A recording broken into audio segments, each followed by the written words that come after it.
setan paling nggak suka damai. Kenapa? Misalnya keluarga yang damai, ya kan, itu akan menjadi keluarga yang kuat. Nah, rumah tangga yang damai akan menjadi rumah tangga yang kuat. Lalu bangsa yang damai akan menjadi bangsa yang kuat. Nah, itu sebabnya ketika antar umat beragama mau damai, setan turut bekerja untuk ngancurin segala sesuatunya. Tetapi dari Gunung Muria ini, saya hanya mau ingatkan buat setiap saudara, bodohlah kita kalau kita mau diadu domba, kalau kita mau berperang, karena Kristus adalah Raja Damai. Artinya apa? Tempat ini harus menjadi tempat damai. Land of peace, tempat damai. Itu sebabnya namanya Yerusalem, ya kan? Kota damai sejahtera. Nah, saya mau mengajak saudara untuk berjalan langsung ke tempatnya, karena di sini biasanya para tentara juga dilatih di sini, saudara, untuk mengucapkan janji setianya. Biasanya dalam upacara tertentu, tentara akan mendapat senjata dan juga akan mendapat Taurat di tangan.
Exodus chapter 20.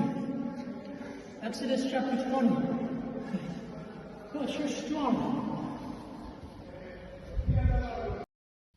Assalamualaikum warahmatullahi wabarakatuh.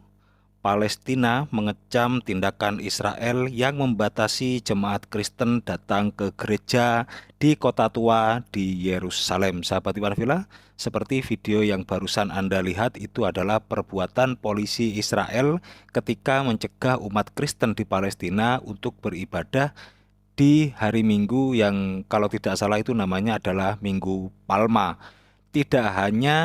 Persekusi tidak hanya terjadi kepada umat Islam yang akan memasuki Baitul Maqdis di Palestina. Ternyata Kristen juga dipersekusi di sana. Intinya sepertinya Zionis Israel ini benci kepada dua agama besar ini, yaitu Islam dan Kristen. Tujuannya sudah pasti mereka karena ingin menguasai tanah Palestina, bukan tanah Israel. Sekali lagi, tanah Palestina. Sahabat Iwan Villa, kalau Anda tahu di Indonesia itu, orang-orang kekristenan di Indonesia itu selalu mengagung-agungkan Zionis Israel. Mereka selalu mengagungkan orang-orang Israel. Seperti beberapa minggu yang lalu, mereka itu yang paling keras protesnya ketika Indonesia menolak datangnya U20 untuk bertanding di Indonesia. Hal itu pertama kali ditolak oleh Iwayan Koster, dia adalah gubernur Bali.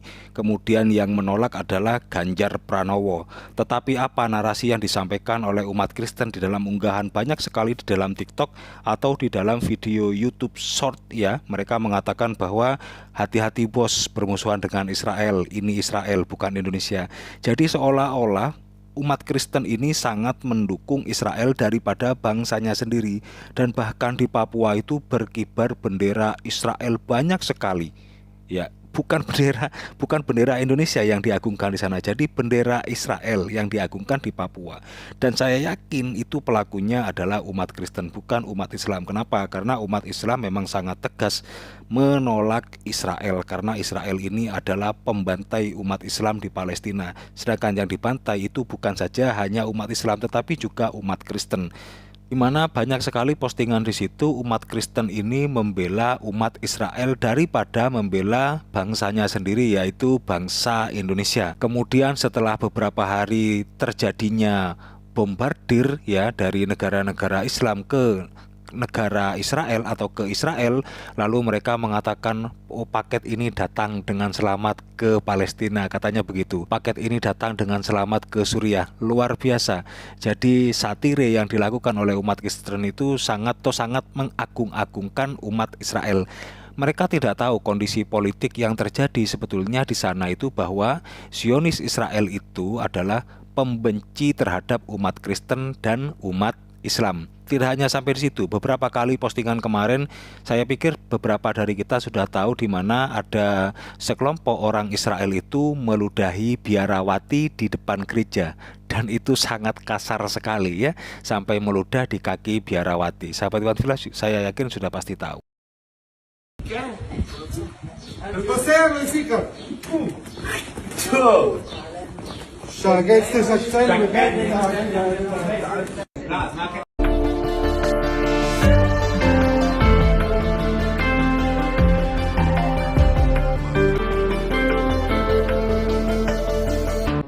Menurut berita-berita mainstream yang diunggah di dalam negeri ataupun di luar negeri, polisi Israel melakukan ini dengan dalih bahwa mereka ingin menjaga keamanan dan kerukunan umat beragama antara Yahudi, Muslim, dan Kristen, karena mereka hampir saja melakukan perayaan yang sama di tiga agama tersebut. Kemudian sehingga membuat gereja ini menjadi lebih sepi daripada tahun lalu. Kalau tahun lalu perayaan Paskah ini dihadiri oleh sekitar 10.000 jemaat Kristen. Karena terjadinya bentrokan ini, akhirnya jemaat yang datang dibatasi hanya sampai 1.800 orang saja. Lihat videonya, betapa radikalnya mereka terhadap umat Kristen di depan gereja mereka sendiri. Dan ini pengunjung bukan hanya dari Palestina, tetapi dari berbagai macam negara di luar negeri yang datang ke Palestina hanya untuk merayakan Paskah.